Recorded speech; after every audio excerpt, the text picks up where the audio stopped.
미국의 코로나19 확산이 다소 진정되는 양상을 보이고 있습니다. 다만 중부 중서부가 새로운 코로나19의 확산지가 될 수 있다는 우려도 나오는 만큼 전문가들은 안정세가 지속될지는 좀 더 두고 봐야 한다고 전망하고 있습니다. 어제 트럼프 대통령은 어린이 코로나19 사망자 비율이 높지 않다면서 회복도 빠르다고 주장하고 학교 문을 다시 열어야 한다고 강조했습니다. 올 가을 학기 뉴욕시 공립학교는 대면 수업과 온라인 원격 수업을 병행하는 하이브리드 형태의 수업을 진행할 예정입니다. 이 가운데 학생 중 26%, 교사 중 15%는 전면 온라인 수업을 선택했습니다. 트럼프 대통령이 코로나19에 감염된 것으로 의심되는 미국인들의 입국을 한시적으로 금지하는 방안을 검토하고 있는 것으로 나타났습니다. 스티븐 무너신 재무장관이 코로나19 추가 경기부양책의 협상 재개를 촉구하고 있습니다. 논쟁이 되어온 추가 실업급여는 1, 2주 이내에 대부분 집행할 수 있을 것이라고 밝혔습니다. 이상은 이 시각 주요 뉴스입니다. 시청자 여러분 안녕하십니까? KBN 뉴스입니다. 오늘 오후 4시 기준 미 전역의 코로나19 누적 확진자는 어제보다 3만 5,010명 늘어난 528만 6,456명, 사망자는 981명이 늘어 16만 7,174명입니다. 이 가운데 뉴욕의 확진자는 578명이 늘어 45만 1,603명, 사망자는 7명이 늘어난 3만 2,854명, 뉴저지 확진자는 360명이 늘어나 19만 1,135명, 사망자는 11명이 늘어 15,966명으로 집계됐습니다. 첫 번째 소식입니다. 미국의 코로나19 확산이 다소 진정되는 양상을 보이고 있습니다. 하지만 통상 주말 이후 월요일에는 신규 코로나19 환자나 사망자가 적게 보고되는 경향이 있습니다. 또 중부 중서부가 새로운 코로나19의 확산지가 될 수 있다는 우려도 나오는 만큼 전문가들은 안정세가 지속될지는 좀 더 두고 봐야 한다고 전망하고 있습니다. 10일 플로리다주에서는 하루 동안 4,155명의 신규 환자가 나왔습니다. 6월 23일 이후 가장 적은 수치로 코로나19 확산이 다소 진정되는 양상을 보이고 있습니다. 미국의 초기 코로나19 진원지였던 뉴욕주에서는 입원 환자와 중환자실 입실 환자가 3월 이후 최저치로 떨어진 것으로 나타났습니다. 한편 코로나19가 새롭게 확산하는 조지아주는 이날부터 주도 애틀랜타의 컬리지 파크에서 하루 5,000명까지 코로나19 검사를 수행할 수 있는 대형 검사소를 운영하기로 했습니다. 검사 결과도 2, 3일 이내에 나올 예정입니다. 보건복지부는 애틀랜타 일대 지역을 미국의 새로운 핫스팟 중 한 곳으로 지목했습니다. 미국의 초중고교가 새학년도 수업에 들어간 가운데 조지아주 체로키 교육구에서는 지난 3일 개학 이래 학생 826명, 교직원 42명이 코로나19에 감염됐거나 감염자와 접촉해 격리 상태에 들어간 상태입니다. 루이지애나주 제퍼슨 페리시는 새학기 개교를 2주 연기하기로 했다고 밝혔습니다. 제임스 그레이 교육감은 코로나19 증상을 보이는 교사들이 나오면 곧장 검사 결과를 얻을 수 있도록 하기 위해 당초 12일이었던 개학일을 26일로 옮겼다고 설명했습니다. 어제 트럼프 대통령은 어린이의 코로나19 사망자 비율이 높지 않다면서 회복도 빠르다고 주장했습니다. 또 어린이들은 코로나19를 쉽게 전파하지 않는다면서 학교 문을 다시 열어야 한다고 강조했는데요. 하지만 지난달 마지막 2주간 일부 학교가 대면 수업을 시작한 이후 코로나19에 감염된 19세 미만 환자는 10만 명에 육박했습니다. 더힐 등 언론은 10일 트럼프 대통령이 백악관 코로나19 태스크포스 정례 브리핑에서 어린이 사망자는 전체 사망자의 극히 일부분, 아주 작은 부분을 차지하고 회복 또한 빠르다고 주장했다고 보도했습니다. 그는 대부분의 어린이들은 쉽게 병에 걸리지 않는다며 다른 사람에게도 쉽게 전파하지 않는다고 덧붙였습니다. 그러면서 학교가 다시 문을 열어야 한다며 우리는 경제가 잘 돌아가기를 원한다고 강조했습니다. 하지만 보건 전문가들은 트럼프 대통령의 의견에 동의하지 않고 있습니다. 당장 미 소아과 학회와 어린이 병원 연합이 전날 발표한 보고서만 봐도 지난달 마지막 2주 동안 미국에서 코로나19에 감염된 19세 미만 어린이는 9만 7천 명으로 10만 명에 육박했습니다. 지난 3월 이후 미 전역에서 확진 판정을 받은 어린이 수의 4분의 1이 넘는 수치입니다. 이와 관련해 워싱턴 포스트는 일부 학교가 다시 대면 수업을 재개했기 때문이라며 대면 수업 인원을 제한한 학교에서도 확산이 이뤄졌다고 보도했습니다. 질병통제예방센터도 지난 6월 조지아의 한 여름 캠프에서 마스크를 착용하지 않고 함께 시간을 보낸 어린이들 344명 가운데 일주일 안에 260명이 집단 감염됐다고 밝혔습니다. 올 가을 학기 뉴욕시 공립학교가 대면 수업과 온라인 원격 수업을 병행하는 하이브리드 형태의 수업을 진행할 예정입니다. 이 가운데 학생 중 26%, 교사 중 15%는 전면 온라인 수업을 선택했습니다. 10일 빌 드블라지오 뉴욕시장 리처드 카란자 시 교육감은 코로나19 브리핑에서 뉴욕시 공립교에 다니는 약 110만 명의 학생 중 70만 명 이상이 오는 9월 대면 수업을 동반한 하이브리드 수업 계획에 동참했다고 밝히면서 설문조사 결과 학부모들이 개교를 원한다고 설명했습니다. 지난 7월 초 개교 계획을 발표한 당시 교육국은 각 학생 가정에 대면 수업을 원치 않을 경우 100% 온라인 수업만 들을 수 있도록 선택권을 주고 지난 7일까지 신청을 받았습니다. 지난 8일 뉴욕포스트가 입수한 교육국 자료에 따르면 전체 약 110만 명의 학생 가정 중 32만 2,572명의 학생 가정이 수업 방식 선택 의사를 밝히는 신청서를 제출했습니다. 이들 가운데 21만 2,940명이 100% 온라인 수업을 신청했고 10만 9,362명은 하이브리드 수업을 선택했습니다. 이날까지 별도의 선택을 하지 않은 나머지 약 80만 명의 학생들은 하이브리드 수업에 참여하는 것으로 간주됐습니다. 카란자 교육감은 10일 브리핑에서 뉴욕시 공립교 교사 중 85%, 약 6만 6천 명이 하이브리드 수업 진행을 계획하고 있다고 밝히면서 다음 달부터 시작되는 각 학교의 새학기 스케줄은 오늘 17일부터 공개된다고 덧붙였습니다. 트럼프 대통령이 코로나19에 감염된 것으로 의심되는 미국인들의 입국을 한시적으로 금지하는 방안을 검토하고 있는 것으로 나타났습니다. 미국인들의 왕래가 잦은 멕시코와의 국경 지역에 영향을 줄 것으로 보입니다. 다만 법률 전문가들은 이에 대한 법적 근거가 있는지는 명확하지 않다고 밝혔습니다. 트럼프 행정부가 미국 시민권자와 영주권자를 대상으로 코로나19에 감염된 것으로 의심되는 경우에는 입국 금지를 확대하는 방안을 검토하고 있는 것으로 나타났습니다. 뉴욕타임즈는 미국의 연방기관들이 오늘까지 이 사안과 관련된 제안서를 백악관에 제출하라는 요구를 받았다며 해당 조치가 승인되거나 공표될지는 불확실하다고 보도했습니다. 서류는 미국 정부가 질병통제예방센터 지침을 근거로 국경지대 관리들이 미 시민권자나 영주권자가 전염병에 감염됐거나 노출됐다고 합리적으로 믿는 경우 이들이 미국 땅으로 들어오는 것을 막을 수 있다고 명시하고 있습니다. 뉴욕타임즈는 이번 조치가 미국인들의 왕래가 잦은 멕시코와의 국경 지역에 영향을 미칠 것으로 보인다고 전했습니다. 다만 법률 전문가들은 코로나19 확산을 우려로 미국 시민권자나 영주권자 입국을 일시적으로 금지할 수 있는 법적 근거가 있는지는 명확하지 않다는 입장입니다. 미국 시민자유연합의 오마르 자드와트 국장은 미국 시민권자의 입국을 금지하는 것은 위헌이라며 이번 조치가 또 한 번의 중대 실수로 기록될 것이라고 밝혔습니다. 트럼프 행정부와 민주당이 코로나19 추가 경기 부양책 협상을 몇 주 동안 이어왔지만 좀처럼 이견을 좁히지 못하고 있는데요. 스티븐 무누신 재무장관은 코로나19 추가 경기 부양책의 협상 재개를 촉구하고 있습니다. 논쟁이 되어온 추가 실업급여는 1, 2주 이내에 대부분 집행할 수 있을 것이라고 밝혔습니다. 월스트리트 저널 등에 따르면 스티븐 무누신 재무장관은 10일 백악관 브리핑에서 낸시 펠로시 하원의장과 척 슈머 원내대표 등 민주당 지도부를 거론하며 언제든 그들이 만나기 원하거나 협상하고자 하고 새로운 제안이 있다면 만나는 게 더할 나위 없이 기쁠 것이라고 밝혔습니다. 트럼프 행정부와 민주당은 코로나19 경기 타격 회복용 추가 부양책 협상을 몇 주 동안 이어왔지만 좀처럼 이견을 좁히지 못하고 있습니다. 민주당은 지난달 만료된 주당 $600의 추가 실업수당 지급을 연말까지 연장하길 원했지만 공화당은 이에 부정적이었고 전체 부양책 규모를 두고도 이견이 있었습니다. 민주당은 3조 5천억 달러 규모의 추가 부양을 원하지만 공화당은 1조 달러를 적정 규모로 보고 있습니다.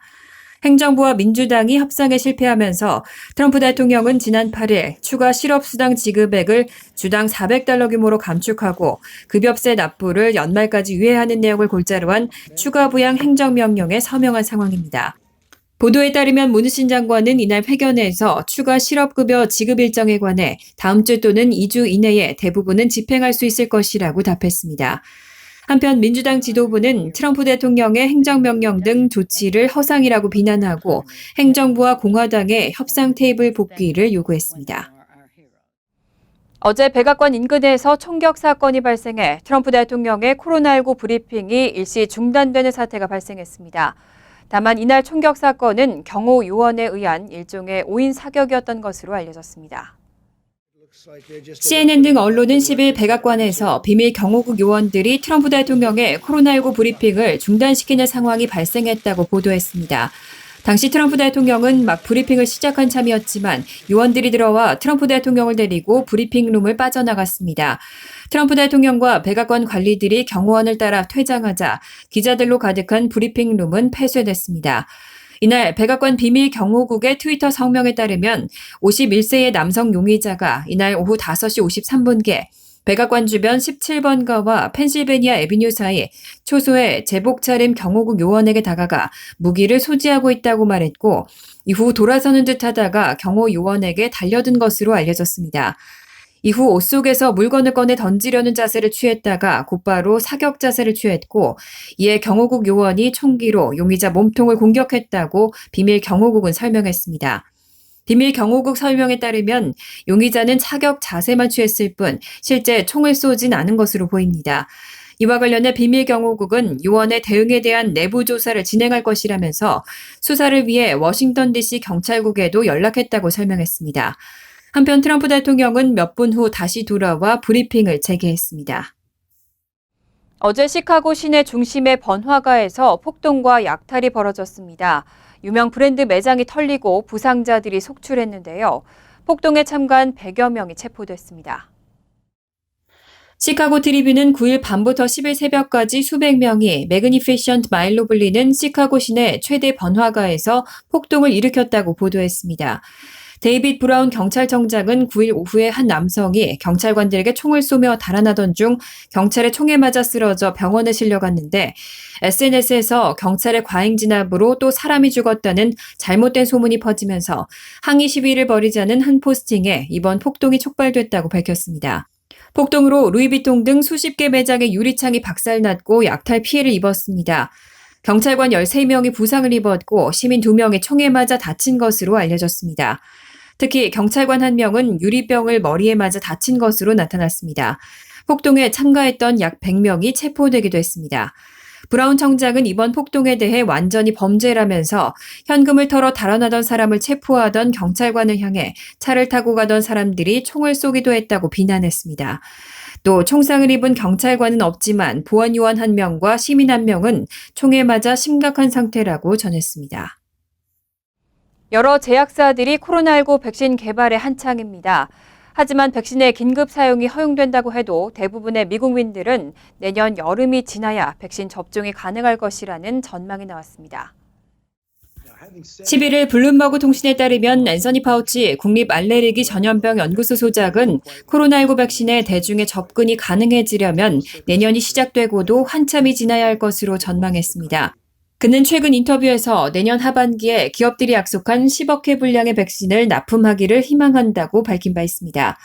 미국 인구는 약 3억 3,100만 명인데 미국 보건당국이 통상적인 안전성과 효능에 대한 자료를 극히 일부분만 갖고 있는 데다 개발 중인 대표 제품은 2차례 접종해야 하기 때문에 조기 공급 분량에 제한이 있기 때문입니다.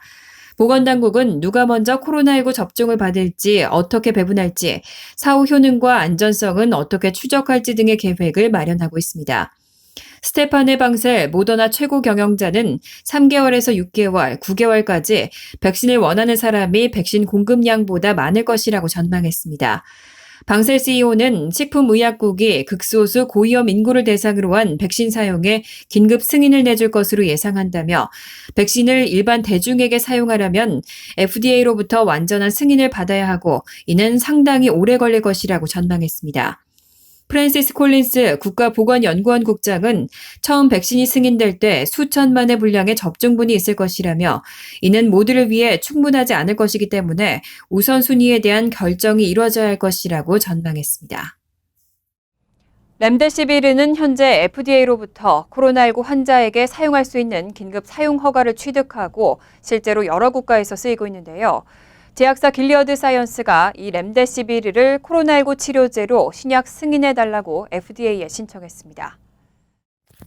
비즈니스 와이어 등은 길리어드 사이언스가 10일 FDA에 렘데시비르를 베클룰이라는 브랜드로 신약 승인해줄 것을 요청하는 신청서를 제출했다고 보도했습니다.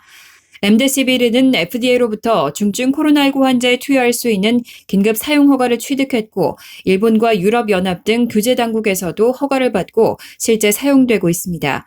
이번 신약 승인 신청서는 지난 4월 8일 시작한 수속 절차의 마지막 단계로서 길리어드가 렘데시비르를 사용해 실시한 2건의 무작위 3상 시험 결과와 국립 알레르기 및 감염병 연구소가 수행한 무작위 위약 제어 3상 연구 자료를 첨부했습니다.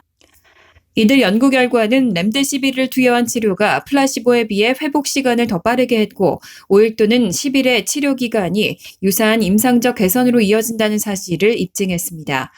길리어드 사이언스의 머데드 파세이 최고 의학 책임자는 이번 신약 신청이 코로나19 환자의 치료 수요를 해결하기 위해 미국 정부 및 전 세계 보건당국과 계속 협력하는 상황에서 중요한 이정표가 될 것이라고 강조했습니다.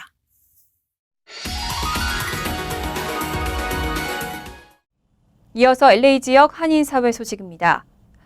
소니아 엔젤 캘리포니아 보건국장이 전격 사임했습니다. 앞서 캘리포니아주에 전자질병보고 시스템에 문제가 발생해 확진자 집계에 오류가 발생한 지 5일 만입니다. 지난해 10월부터 캘리포니아주 보건국장 겸 공중보건 담당자를 맡아온 소니아 엔젤 박사는 어제 이메일을 통해 사임 소식을 전했습니다. 앞서 캘리포니아주의 전자질병보고 시스템에 문제가 발생해 확진자 수 집계에 오류가 발생한 지 5일 만에 사임을 결정한 가운데 엔젤 국장은 정확한 사임 이유를 언급하지 않았습니다. 게빈 뉴섬 캘리포니아 주지사는 팬데믹 동안 공중보건 시스템을 통제한 엔젤 국장의 노고에 감사하다고 말했습니다. 캘리포니아주 당국은 샌드라 슈리 캘리포니아 헬스케어 파운데이션 부대표와 에리카 펜 캘리포니아주 보건국 전염병 센터 부국장이 각각 보건국장과 공중보건 담당자 대행을 맡게 될 것이라고 밝혔습니다. 지난주 LA 총영사관은 공관 직원 1명이 코로나19 확진자와 밀접 접촉한 사실이 알려져 폐쇄된 바 있었는데요. 직원들이 전원 코로나19 음성 판정을 받으면서 다시 민원 업무를 재개했습니다. LA 총영사관은 지난주 공관 직원 1명이 코로나 확진자와 밀접 접촉한 사실을 확인한 이후 해당 직원과 접촉한 모든 직원들에 대한 코로나 진단 검사를 실시한 결과 전원 음성으로 확인돼 오늘부터 다시 정상적으로 업무를 시작했다고 밝혔습니다. 다만 지난 5일 동안 공관이 문을 닫은 관계로 기존 예약되어 있던 민원 스케줄은 일주일 뒤에 동일 시간대로 미루어 진행될 예정입니다. LA 총영사관 측은 현재 코로나 확진자와 밀접 접촉한 직원은 2주 자가격리에 돌입한 상태며 공관 역시 철저한 방역을 실시하고 있다고 전했습니다. 간추린 소식입니다. 외교부가 내년 상반기 중 공식 개소를 목표로 필라델피아 출장소를 설치 추진하고 있습니다. 주 뉴욕 총영사관은 10일 이 같은 내용을 발표하고 필라델피아 출장소는 현재 뉴욕 총영사관이 관할하는 뉴욕, 뉴저지, 커네티컷, 펜실베니아, 델라웨어 등 동북부 5개 주 중 펜실베니아 및 델라웨어주를 관할하게 된다고 설명했습니다. 재미동포 경제단체들이 11일 한국 정부에 사업 목적으로 고국에 입국할 때는 14일 의무격리를 완화해달라고 청원했습니다. 세계한인무역협회, LA지회, LA한인상공회의소, 한인섬유협회, 한인의료협회 등 4개 단체는 이날 이메일과 우편으로 각각 국무총리실과 보건복지부, 산업통상자원부 등의 청원을 발송하고 사업차로 한국 방문 시 10일 전 공인기관에서 코로나19 검사를 받고 한국에서도 검사를 받은 후 최종 음성 판정이 나면 격리를 해지하는 방향으로 정책 전환을 해달라고 부탁했습니다. 지난 8일 북부 뉴저지 버겐 카운티 알파인에 있는 대저택에서 약 300명 가까운 방문객들이 모여 뒷마당에서 수영장 파티를 벌이다 주민들의 신고를 받고 출동한 경찰에 의해 강제 해산을 당했습니다. 행사를 주최한 관계자는 뉴저지주 코로나19 행정명령 중 집회 제한 규정을 위반한 혐의로 현장에서 체포됐습니다. 이날 파티 참석자들은 상당수가 흑인 젊은 남녀들로 마스크를 쓰지 않고 밀집한 상태에서 놀이를 즐긴 것으로 알려졌습니다. 올해 뉴욕시에서 발생한 총격 사건이 지난 2년간 합산한 수치에 근접했습니다. 2020년 8월 8일까지 뉴욕시에서 발생한 총격 사건은 총 821건이고 이로 인한 피해자는 1000여 명에 이르는 것으로 나타났습니다. 올해 총격 사건과 피해자 수는 지난 2년간 같은 기간 동안 발생한 총격 사건과 피해자 수를 합산한 수치에 근접한 수준입니다. 또 올해 지금까지 발생한 총격 사건은 지난해 1년간 발생한 사건 수를 넘었습니다. 환율과 증권 소식입니다.